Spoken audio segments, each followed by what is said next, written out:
Can you all hear me at the back? Can you hear me? Good? Okay.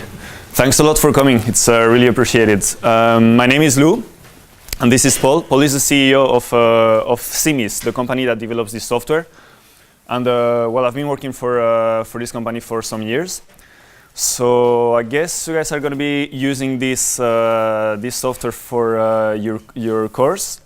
If there's questions, if you have problems, doubts, questions, if you need a hug, whatever, just our office is just 2 floors upstairs. So just come and give us a call, or send us a mail or whatever.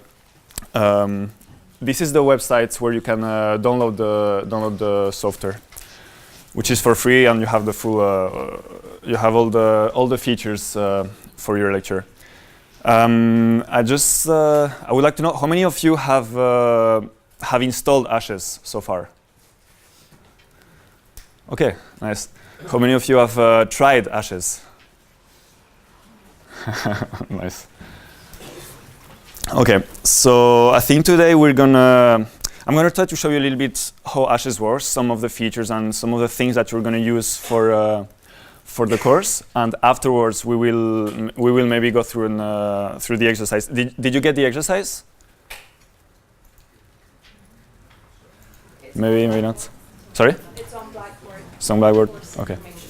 Well, I mean, anyway, I guess you guys are probably quite busy, so if you didn't have time, we'll just go through it probably in the second half. Of course, if you have any question or anything during this lecture now, just interrupt me, ask questions and whatever. Okay, so the first thing when you start Ashes, you get prompted with this, like the first window. One thing that can be useful for you guys is that we've implemented a cloud storage. So if you're working in groups and stuff like that, you might want to share your models and stuff like that. It's just pretty convenient for you guys. I think you will get 10 megabytes each, which is more than enough for like all the models that you will want to create.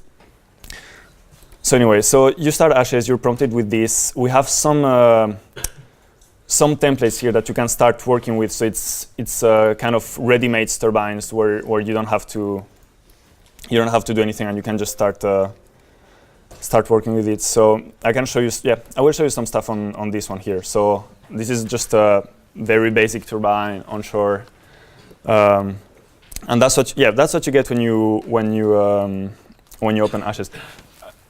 Are you guys having Ashes right now on your computers? Some of you, yes. So you can follow kind of what I'm doing. Okay, if things don't work, just interrupt us. Maybe Paul can go and help you, or I will come and just check what's going on. Okay. So you start with Ashes here. The idea with Ashes is that you have is to have like a turbine on like having a turbine on your desk and just be looking at it and stuff. So here's the turbine. Here's the model that you're going to be working with.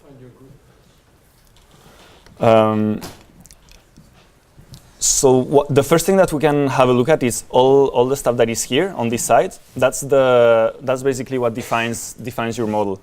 So you can try, for example, to see what's in the rotor. So when you click here on the rotor, you will come with a set of properties here, and you can just change it and see what happens. So if I have 4 blades, or if I change my cone angle, for example, you can check what happens with the support structure, with the tower here. So I could reduce the height of the tower, for example. All the things that you change there are supposed to happen live in the simulation tool. And so then you see all the changes that you're performing here. You also, when you're here, you also have some information about what this will like. So now we were looking at the tubular tower, so you have some kind of a summary of what the tubular tower looks like right now. Another pretty useful thing for you is the tooltip. So if I just move my mouse and leave it here, for example, then I get a little box that explains what this parameter does. So you have that on the parameters here. You have it on some design parameters that are in this box here and other stuff. One of the ideas with ashes is that it should be relatively intuitive to use. So we don't really have a user guide yet. The idea is that we're working on it, but the idea is that most things you can find just by playing around, just by trying and by reading this little tooltip. So, okay, I can start my simulation now here. What we're seeing now, so the arrows that you're seeing now, these are, well, they're aerodynamics loads. We will talk about them briefly in the exercise later, so I won't say anything more about them right now. So here we have some environmental conditions, okay? So I can change like I could change the wind speed, for example. I can increase the wind speed here or decrease it. If you had waves, for example, that would appear here as well. You can select which type of loads you want. So I can remove the aerodynamic loads, for example, or put them back, remove the gravity. And again, these things, the changes that you do here happen live on the turbine. And the next thing that this part of the window now of the main window is the results that you can get from this model. So again, I guess you guys can just go and play around and check what there is by default. But for example, if I want to check the thrust of this turbine, if I double click here, then the graph appears here. I could check, I don't know, I could check the bending moments at the root of the blade, for example. So I think that would be this one. Okay, and all this, yeah, all this happens live within your simulation window. If you want to save results here, what you would do is press the record button, and then while the button is pressed, the results are just being recorded. And then when you stop your simulation, you can right-click and export them. Okay, so and then it just looks like a. Then it's just an ASCII file that you can open with MATLAB or whatever. Okay, well I have, yeah. Do you guys know Notepad++? It's it's just extremely convenient to read these type of files. Okay, right now I just have Notepad. Everything looks like a mess. We suggest that you download Notepad++ because it will probably make it easier for you to read these type of files, to work with the blade definitions and stuff like that. Is everything fine? Are you managing to follow on the computers? More or less. Right.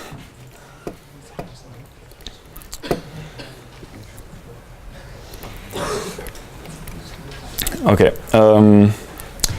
So I can show you another tool that could be useful. Maybe you could show the website for Notepad++ so I see where it is. Sure. Well, I guess you just type Notepad++, right?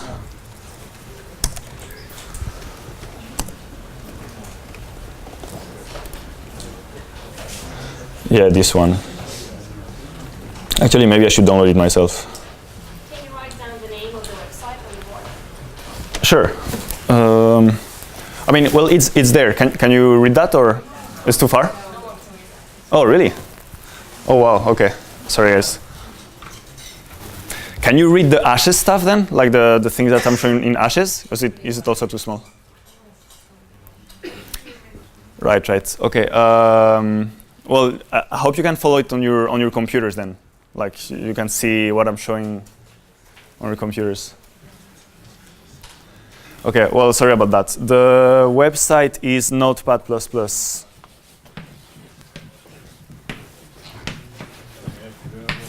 Notepad++. Can you read this? I think we have the possibility of having one screen instead of two. That's fine. But what about these screens here? Is that screens or? Can you see it on those screens? Not really. Very small? Let's try to make the... there is one there, but it's... No, it doesn't give us the possibility.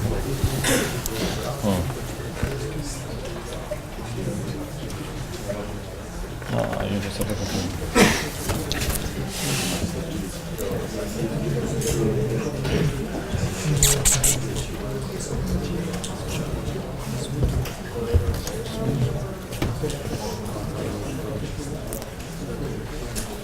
Yeah, it's pretty small. Where do you download Ashes? So yeah, it's on the website that I showed at the beginning that you probably couldn't see either, which is simis.io. I will write it down. So that's just this text software, right?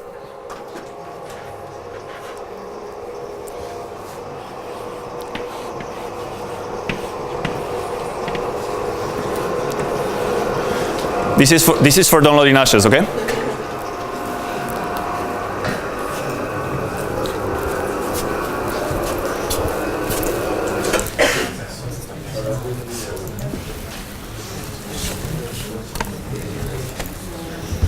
You should click on the light as well.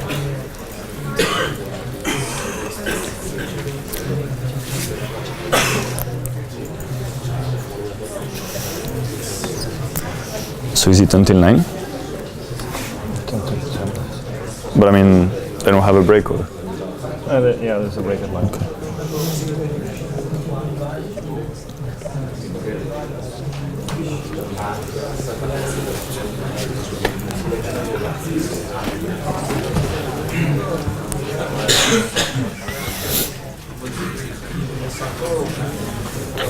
Can you increase the size Of this?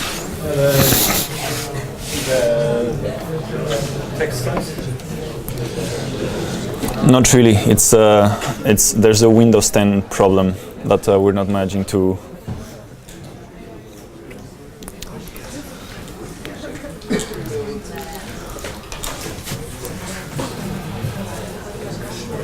Is this any better? Not really, right? Okay. I'm sorry about that. I don't think I can do much better right now. I don't think I hope that you can follow on your computers a little bit, and then hopefully see what I mean, or see the understand what I mean. And again, if you have any questions, just stop me, okay? Just stop me, and I'll answer, or Paul will help you out, or whatever. Okay.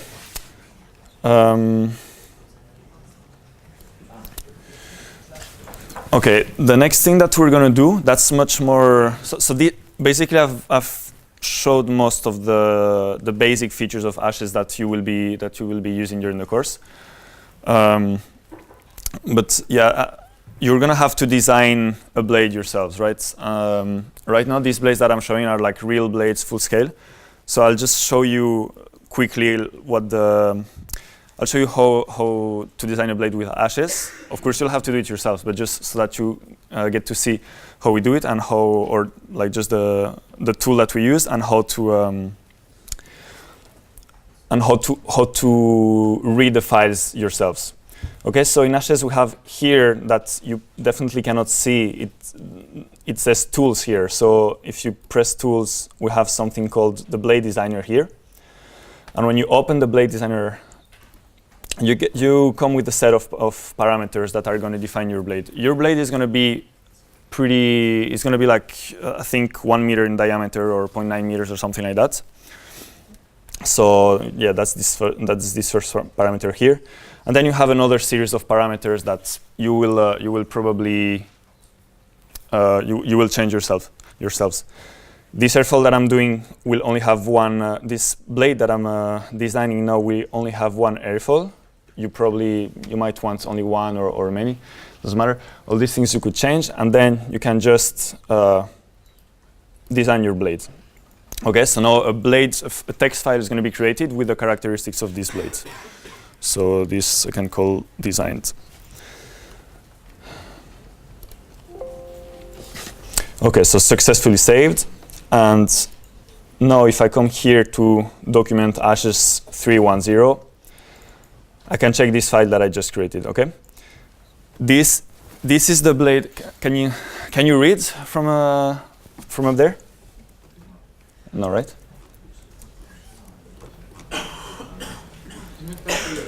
Sorry? If you do control plus, that becomes bigger. Mm-mm. No, not here.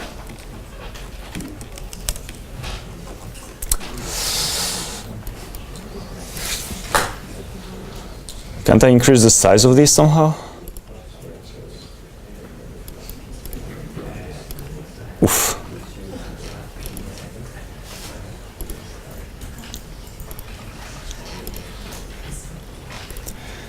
Can you read this? Nice.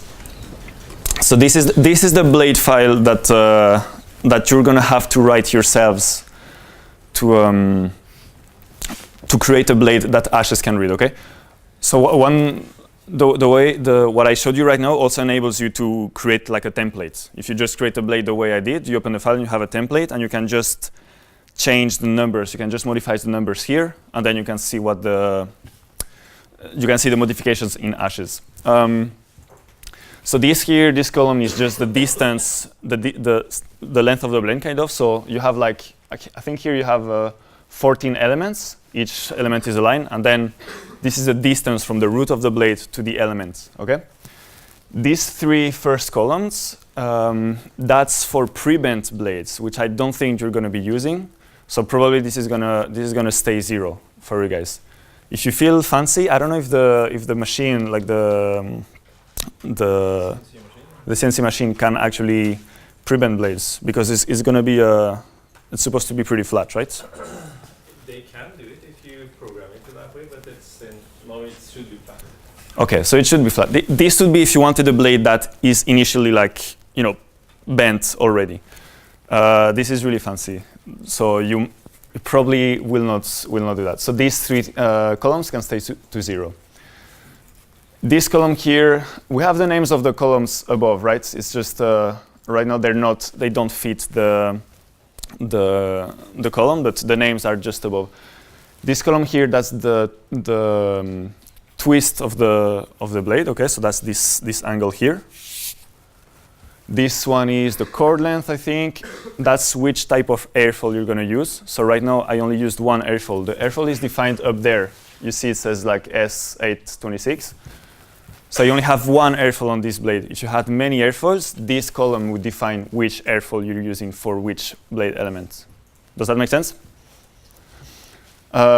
This one is the thickness of the airfoil, and this one is the pitch axis distance, which basically is where, how far this element is with respect to this axis.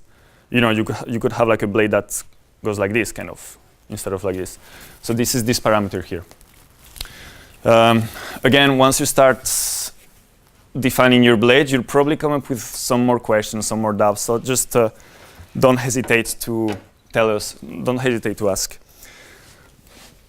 Okay, so once I have this, once I have created this blade here, if I come back to Ashes, okay, I will just close this one.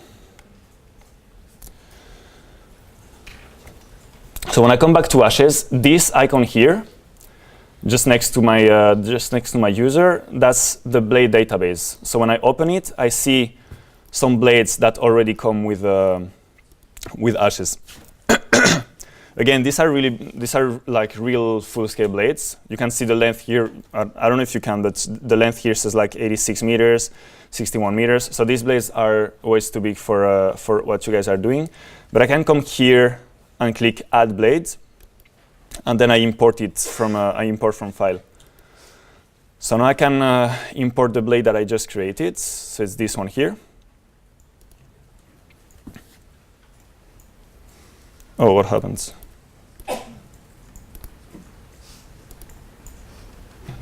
Okay, so I'm going to call it, I don't know, designed. And so now it appears here. So now I have a new blade here. It looks different from the other blades because, well, this blade has been designed like to be very efficient aerodynamically, but structurally it's probably not so good. So that's why it has a weird shape compared to real blades. Okay. And here you can see some of the characteristics of the blade. Okay, the way to pick the blade, I will just use another template. So I will close this one here, And now I'm going to pick up this one, which doesn't have a tower. It's just it will just make things easier. So now what I want is to select the blade that I just designed, right? So the blade is here in the rotor, and here I have the name of the blades that I have right now currently selected. So if I click on this,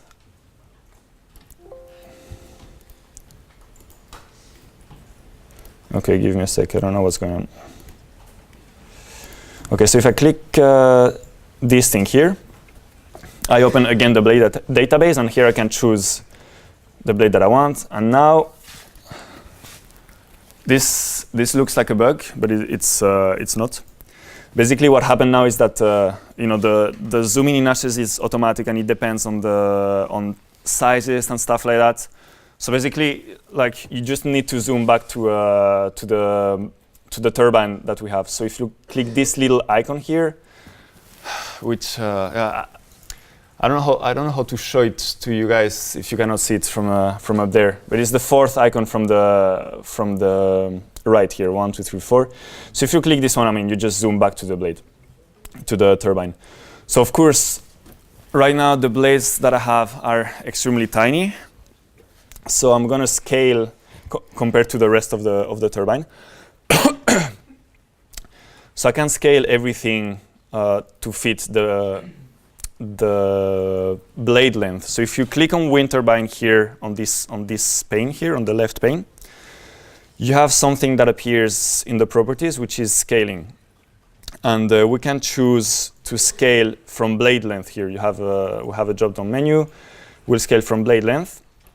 And now, again, it looks like it disappeared, but we just need to zoom on it again. So I come back here, and now things look better. And once you've scaled the blade, you don't need to scale anymore, so you can go back to no scaling. This is not the most efficient way to do things. We'll probably change it in a future release. Are you guys following? Anybody has run into any trouble? Good so far? Okay. Just otherwise, just say it. Huh? It's probably very easy fixes. Yep. I have a problem to add our blade. Uh-huh. To be the design. Did you just design it right now? Yes. Okay. So yeah, Paul can give a hand with that. So this is the model that you would be working with. Oh, you're gonna have 2 blades, I think, actually. So I'll go here and say that I want 2 blades instead.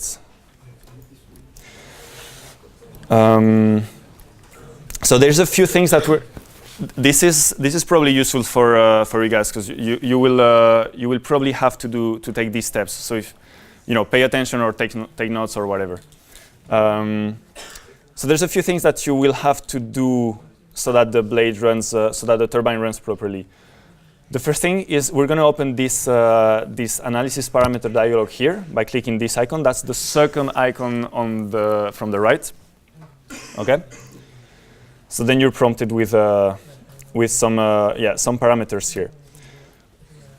The first thing that you want to do is, this is just for computational purposes, so that it works much better, is to pretend that the blades are stiff. Okay, they're actually not stiff; they're obviously flexible, but just for simulation purposes, we can set them to stiff. So basically, what you do here is that when you click on, so it's this icon here.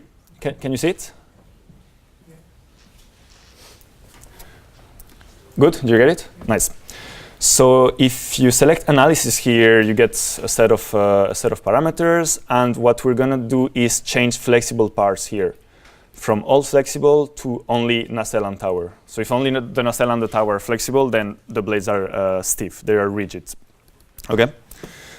And then we can apply this change. Okay, and another thing that we're gonna do is that if you want to have a tip speed ratio, I don't know, that will depend on your design, but probably you want a tip speed ratio that's, between, I don't know, 7 and 10 maybe, or 5 and 10, something like that. Because your blade is very small, it's gonna have to spin really, really fast. So we're gonna start with the initial conditions.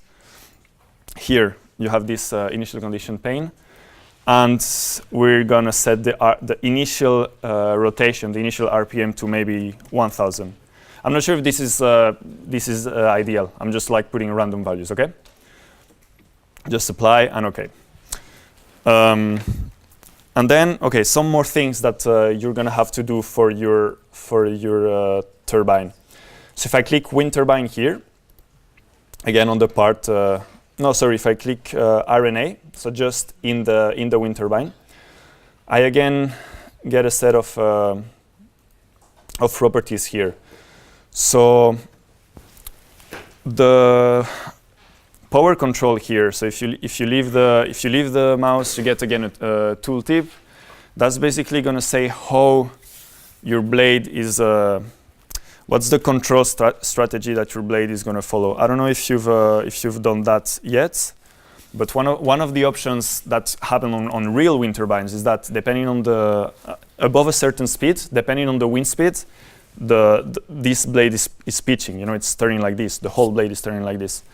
So you need a mechanism here to make everything turn and stuff. You guys are probably not going to do that. So then you would select here the power control. Instead of pitch, you would select stall, okay? Which means that when the turbine is spinning too fast, the blade is just going to stall, and that's gonna be the control strategy. You might see this later in the lecture. That's not too important right now. Next thing that we're going to do here in the transmission, you could have gears. That's how real wind turbines work, right? There's a gear between the blades and the generator. You probably won't have that either. So then we would select direct instead of gear, direct drive instead of gear. Are you guys following? Yep. And the last thing that we do here is that the generator that you're going to build is probably be either PMSG axial or radial. I don't know if you've seen that yet, but if not, you will see it later. Okay. And I think that when we've changed these things, this should work kind of okay. Yeah, so this looks good. So I said it to 1,000 RPM. This is obviously not 1,000 RPMs. That's because of this speed factor here, okay? You could increase it or decrease it. You cannot rotate at 1,000 RPM on this machine. It's not powerful enough to do the calculations, in real time. You see that it's lagging, but here you can set up you could set up the speed of the simulation. Okay, and that's pretty much it. So just again, I can show you this again. This is the blade file that I created before. That's hopefully you might have created right now. And the way this works, the way this is going to work for you, is that when you have this blade, when you have this file, you're going to modify it according to the blade that you have designed, okay? So for example, I don't know, I'm going to design a blade that's, I don't know, it would have a weird twist, a weird chords here, for example, and then, I don't know, I'm just inputting random values. So now I've modified this file, so this is my own blade right now, and if I go back to Ashes, again, I would click on this icon here. That's the blade database, right? Did all you guys find this blade database?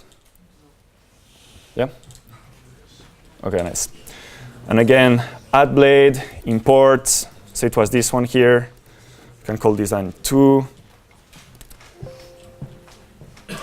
Oh, sorry. So this is the file that I just created right now. This blade I can call designs 2. And I'll have it here on my database. And as you see, like the core looks a little bit strange.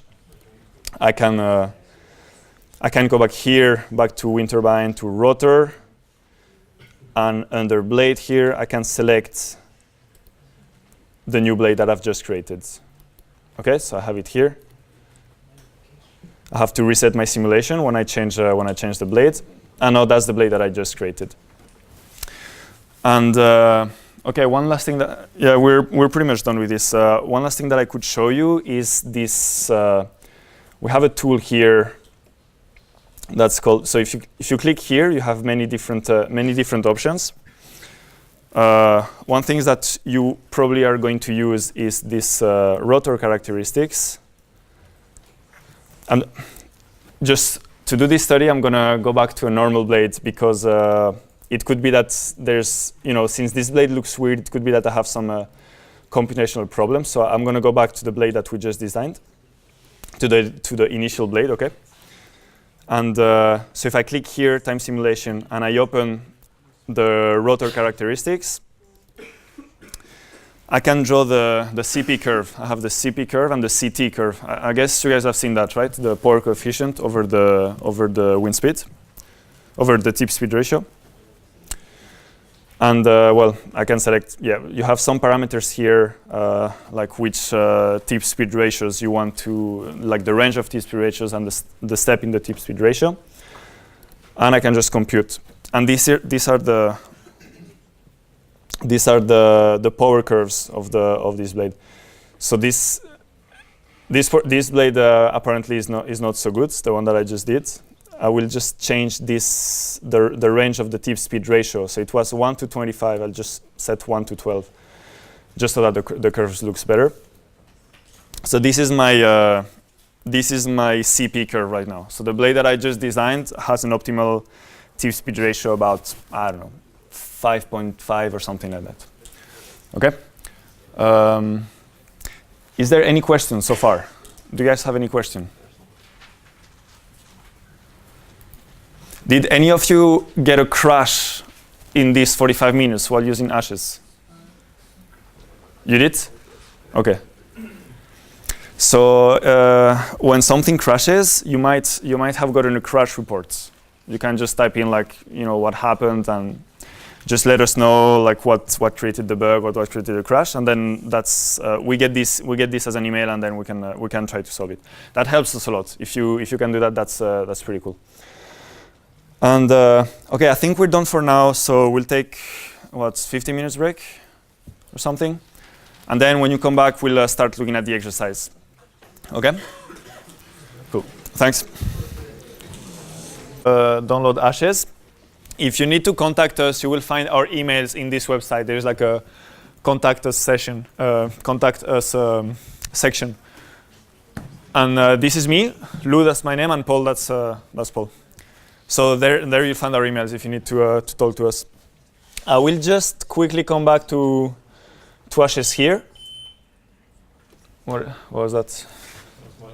Okay. So just a few of the questions that I've had during the break, I will just remind them, okay? So a few of you guys have come with this problem of, I can create the problem again. This problem of ashes not displaying correctly and having problems zooming in and stuff. Okay, well now I don't have the problem. Anyway, if the turbine looks like on the left corner of the simulation window, and things, when you zoom in, it seems like things disappear and stuff, that's a problem that we have with Windows 10. It's there's like some issues that we have. So the way to solve that is just open the display setting. So you just right click here and open the display setting and set this here to 100%, okay? And when you do this, things should work fine. And another problem that I've seen that you guys were having is sometimes you start the simulation and then it seems like it just stops. You get a little red light here and the simulation doesn't go any further. You have some information. There's an icon here with like a warning sign. So if you click on this icon, you will get some information about what the error is. And most of the times, the problem is that the finite element simulation did not converge. Typically, that happens when you have unrealistic conditions. You know, if you have like, I don't know, a wind that's like 1,000,000 meters per second, or blades that are way too long, or stuff like that. So usually when that happens, there's a problem with the design of the blade. Right now, the way I created this problem right now was by having flexible blades instead of stiff blades. Because again, for this model, it just works much better if you select stiff blades. So I will just go back to my stiff blades, clicking this icon here, and here I have flexible parts, and I can say that only the nacelle and the tower should be flexible. Okay. An important part of this class is to design and build the rotor and the generator as one system. So they have to be designed in relation to each other. And if you have a generator that's too weak, for example, the rotor will start going too fast, and that's when you also typically get numerical problems when the rotor is having too high speeds, so unrealistically high speeds. So then the way to fix that is to tune the generator so that it works as it's supposed to do. We will have a lecture on. I think we will come back or we will not do it probably, but you will have information about how to design how to design the generator in Ashes. If I click here on the generator on the parts pane, I have a lot of there's a lot of parameters here. You guys will get these are things that you're gonna have to play with and that you will build and design, but you will get information about this later. And okay, and the last thing I wanted to mention before doing the exercise is, so when I created my blade, so when I went to tools and the blade designer here, I could choose between many different airfoils. Okay, all these airfoils come with data, and they're all in Ashes. The reason why we picked this one, S826, I will just close this, is because we have quite a lot of information. So this icon here was blade database. This one here is the airfoil database. So if you click on this one, you can see all the airfoils that come with Ashes. And the one that we suggest that you use is this one here, S826, because we have quite a lot of CL and CD curves. If you click here, this button that says Manage Polar Sets, if I manage the polar sets here, you have a list with all the curves, the CL, the lift coefficient curves, and stuff like that. And so if I click here, you can see we have different curves for different Reynolds numbers, which once you start designing your blade, you will see that you might want different Reynolds numbers at different parts. You'll have different Reynolds numbers at different parts of the blade, and that's why you need different CL over angle of attack curves. Okay. If you don't know what I'm talking about, you'll probably run into these issues a little bit later, and then maybe just remember to check these things here, to open the blade database here and just to see what we have. Okay. Any question? Nice. So then I guess we can start having a look at this exercise. So the exercise is on Blackboard, right? That's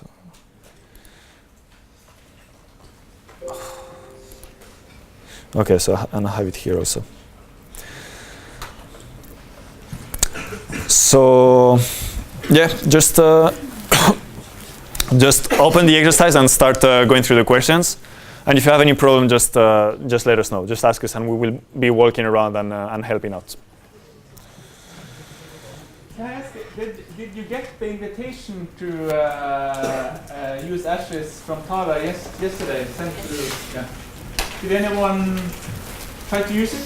Click the links? Did anyone have problems clicking the links? Okay, so that's good. So if you get any problems with that or anything else, we're very happy to hear from you immediately. So that's good. I mean, it appears that works.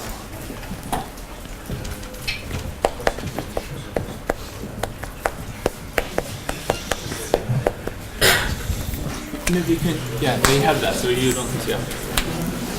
What should I do? So they don't read it. They read it on their own screen, so it's not necessary that it's bigger. Yeah. Yeah, I just leave it for some seconds.